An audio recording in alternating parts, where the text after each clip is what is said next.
They are led by Saburo Sakai, the Red Baron of the Japanese Air Corps, with over 50 kills to his credit. He's gunning to add some of the Big E's warplanes to his grim tally.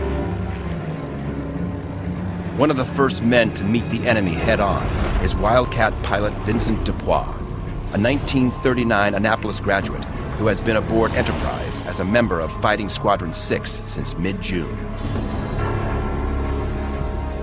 Enterprise was known to be the crack ship of the U.S. Navy, so I was really quite blown up over the prospect of being a member of Fighting 6 aboard Enterprise.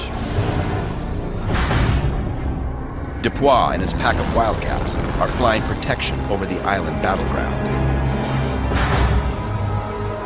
Suddenly, 12 miles ahead, Dupois spots a formation of twin-engine bombers and fighter planes. As I approached, I could see fighters that appeared to be diving on a large group of bombers headed north. And I mistook these small aircraft for fighters from Fighting 5 from the Saratoga that I figured were out there working the bombers over.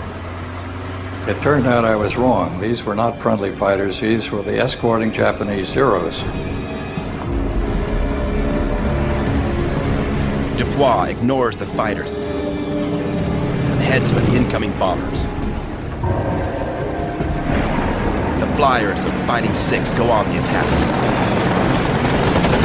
ripping up Japanese bombers with savage bursts of 50 caliber machine gun fire. Dupois fires on a Betty and watches it spin toward the sea in smoke and flames.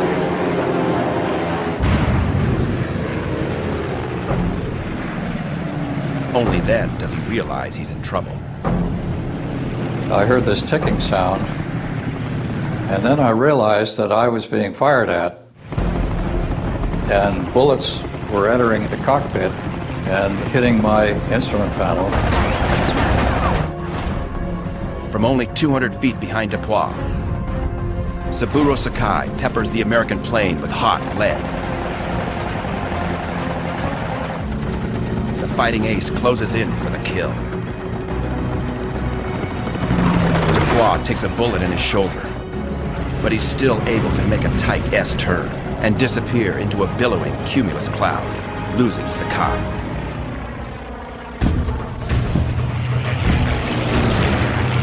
The Japanese ace zeroes in on his next victim. Radio man gunner Edward Anderson is heading back to the ship in his SBD Dauntless when he sees Sakai's plane approaching in the distance. He came up underneath the plane I was in and fired and shattered the radio transmitter in my cockpit, which is right practically between my legs. Sakai comes in from behind for the kill. It's a mistake he will quickly regret.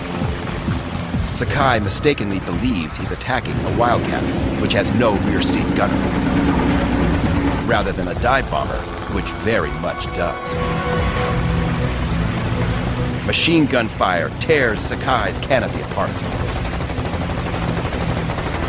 He came practically straight back of us, and then he made a big wing over, and we could see smoke trailing from his ship, and he just faded into the horizon, going back, smoking all the way, and we all thought he was going to crash. Although one bullet has blasted Sakai in the face and blinded him in one eye, he somehow manages to pull his Zero out of a deadly dive and make it back to base. I think it's just a testament to the training, skill, and really the fitness levels of pilots. But to be able to pilot that aircraft 500 miles when you're hanging on to a thin thread of life and bleeding profusely in the face, it's pretty impressive.